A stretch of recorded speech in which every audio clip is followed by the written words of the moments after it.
Well, folks, hope you're having a good evening so far. It was a toasty Tuesday today. At Mathis Airport, we were 1 degree below that century mark, 99. That's 5 degrees above where we should be this time of year. Thankfully, we were a lot below that record we set back 107 12 years ago, back in 2011. Across the viewing area, we've made it to the 80s, 86 in St. Angelo, 87 in Baird, 78 in Snyder. So we have cooled off quite a bit. Today, while it was a hotter day, it was also a drier day. We have dew points in the 40s across the viewing area. That's why when you walk outside right now, when you walked outside earlier today, it felt so nice. Despite how hot it was because we don't have a whole lot of humidity around.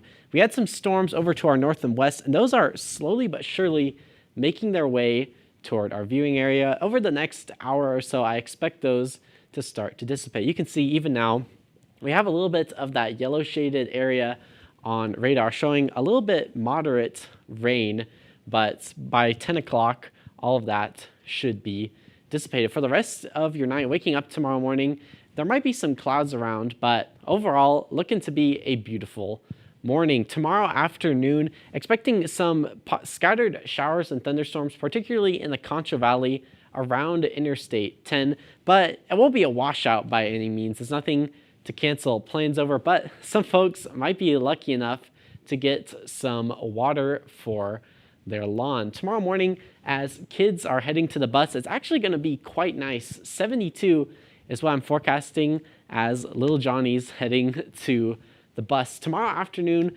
looking to be in the 90s, so definitely not going to want a jacket in the afternoon.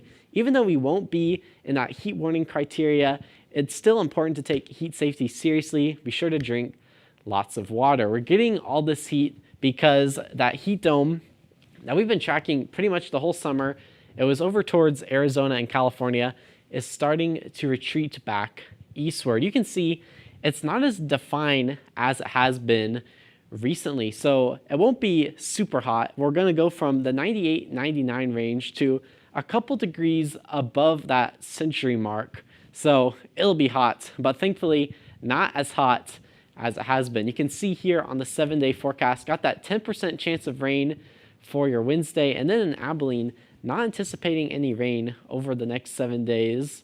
Unfortunately, Bert looking to stay dry, even though we could definitely use some rain. Bert?